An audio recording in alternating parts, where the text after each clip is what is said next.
You know how our school systems in America have been quite questionable lately? Teachers doing weird shit. They're teaching different stuff, different rules. Hell, the playgrounds ain't even the same, right? Sure, our school systems are poisoned, I guess. But that's the only time people started saying we're being programmed. Answer me this. How come you didn't say that about the program before? We're only saying we're being programmed, or our kids are being programmed through the school programs because of the changes that are being made. Really think about this. Why would that happen? Why would they do this? First off, let's establish who they is. They is anybody who has outside interest, foreign interest, non-majority ideologies, and they have used the school system to notch it down a little bit and a little bit and a little bit over a lot of years. Some of them started doing this, and they weren't even going to see the outcome. You got to think, these people, the way their brain works, us Americans want everything instant. These motherfuckers are willing to move a grain of salt for hundreds of years, for in 100 years, their mountain to be made out of salt. And before you say, oh, you're just saying the same shit everybody else does, give me a minute. I'm going to explain it to you in a different way. Look at the playgrounds at these schools. How are they different from people who are around the age 35 to 40? How are they different? Well, we had tall-ass jungle gyms made out of bolts and metal pipes. They were like 60 foot tall. If you fell, you fell. Tough shit. They don't have those no more. How come we can't find anybody hardly our age that's scared of heights? But if you go in the demographic of these kids that don't have these tall-ass jungle gyms, a lot of them scared of heights. Now let's focus just on this jungle gym for a second. When you go to, which ROTC is also in schools when you get in high school, what are you doing? You're climbing. One of the main things you got to do is grab the rope, climb over it, be able to climb over it. If you've been climbing this jungle gym, well, you're not going to be scared of heights. Your agility's going to be better. Your physicality's going to be better. Not only that, which is a good thing, but they were literally tricking us and saying, hey, you want to go have recess? And then after recess, you went and had PE. You had PE twice. So you went to school, you went outside, you got dirty, you flirted with girls, you beat up each other, you played smear the you got hurt, which made you tough. Your activity was higher. So by the time you got home, you were tired as well as your parents were tired from being at work all day. Perfect system, right? We didn't have problems with school lunches, really. None of that stuff. If you're taking away the simple thing that is the jungle gym, in 20 years now, it would have had, which it did, affect people. Look at these motherfuckers. They're not tough. They're scared of heights. They don't want to do nothing hard. They don't want to sweat. They don't want to talk to somebody else. Zero tolerance is the worst thing that could have happened. Oh, you got in a fight, you're expelled from school for a week. You got to go home. No, that. Don't expel them. Make them sit in ISS with each other and talk to each other the whole time they're in there. Why are schools in debt for feeding kids that can't afford lunch? Why is any kid at all having to pay for lunch? I would say, no, we're not getting rid of the agricultural program. We're going to beef the agricultural program up. Because we're going to make this agricultural program, we're going to get sponsors from nearby farms. We're going to get these farms audited, make sure they're doing everything they're supposed to be doing, and have these farms watched to make sure everything's good, right? Everything's, certified, whatever. We're going to get these cattle farmers and these crop owners to donate the food to feed the school and do something for taxes for them.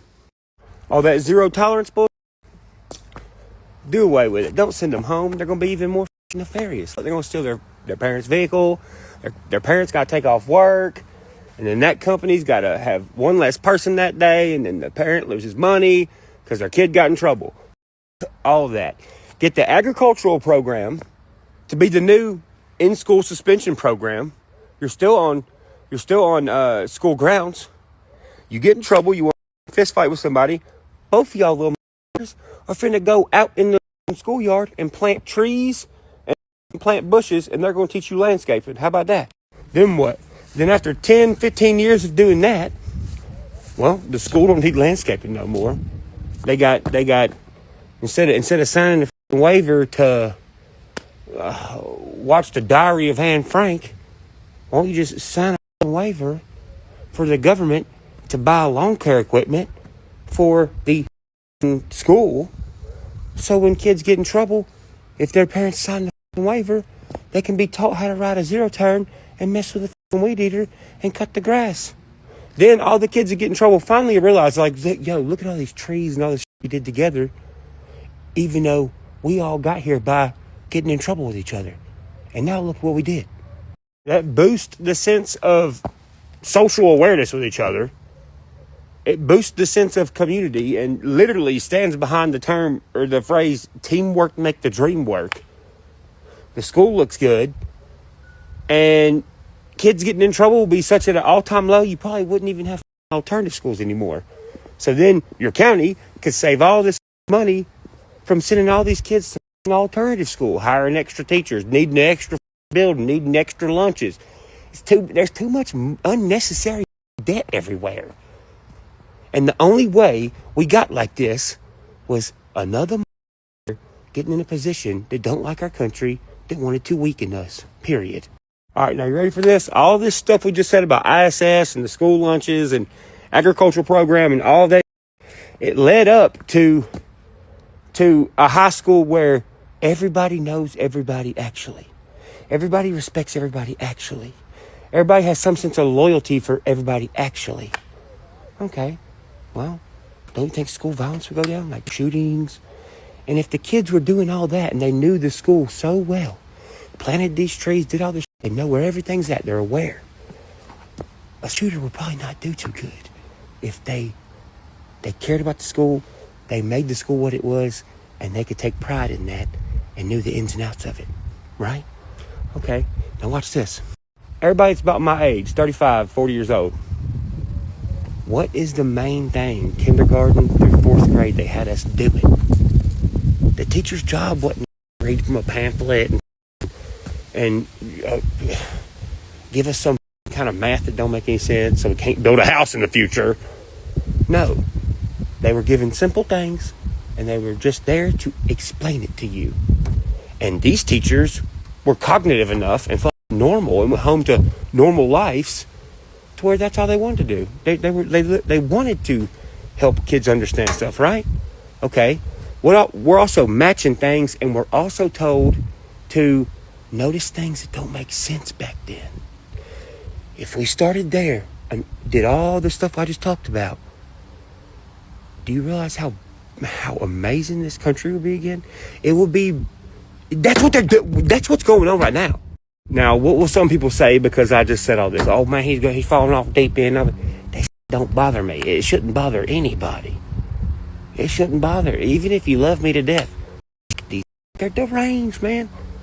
There's something wrong with them, and that's okay. But we got to make them realize something's wrong with them. Because I'm telling you right now, between Fauci, between RFK doing what he's doing, bro, we're about to be a really, really well-oiled country again. Everything's going to make sense again.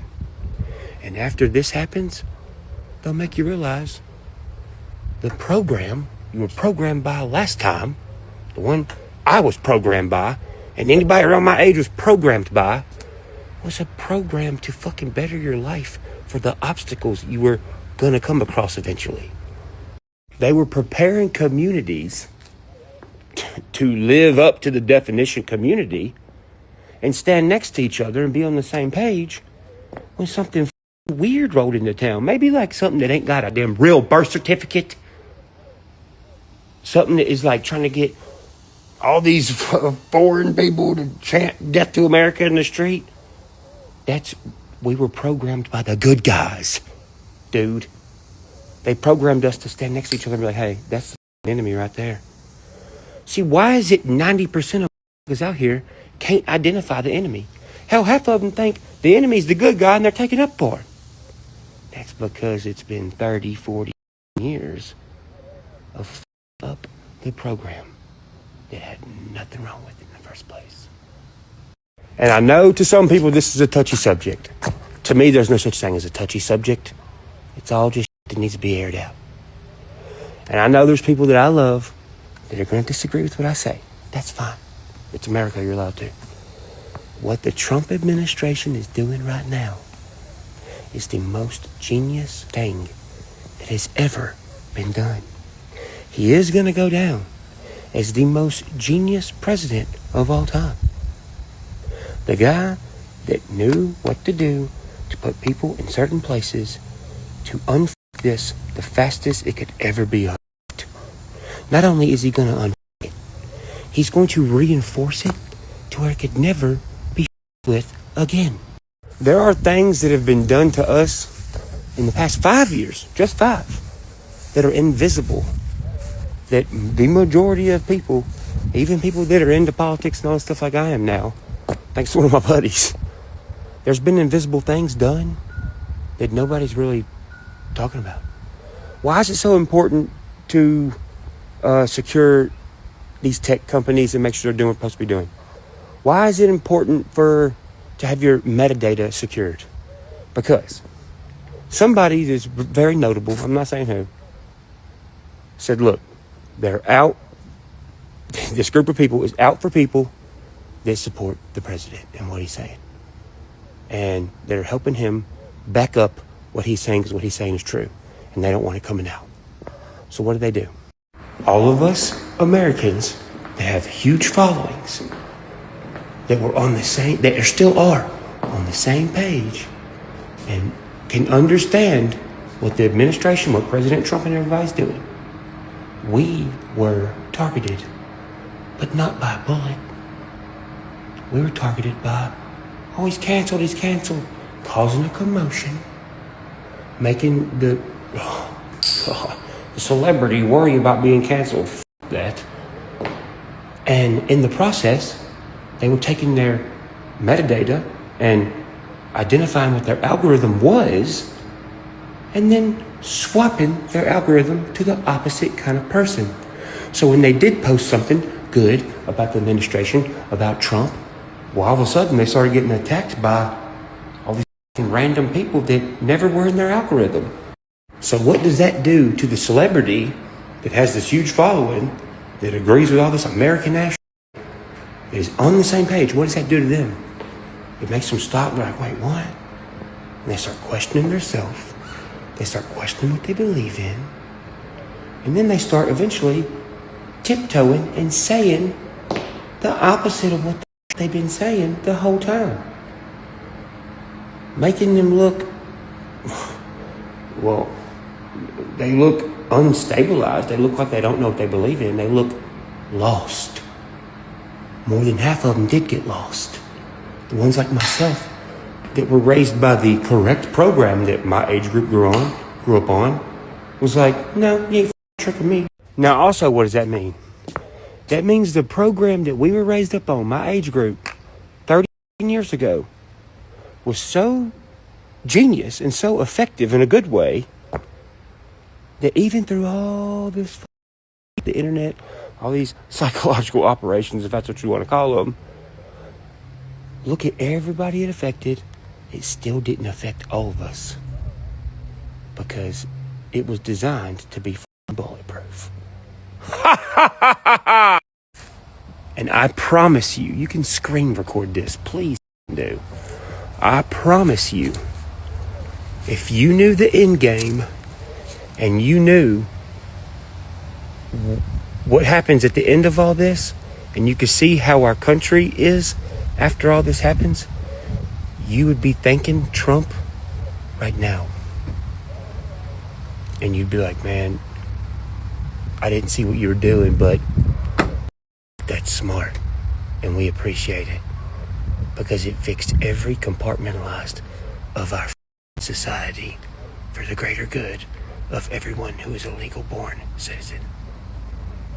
Screen record it, mother. Come back in 10 years and you can pat me on the back.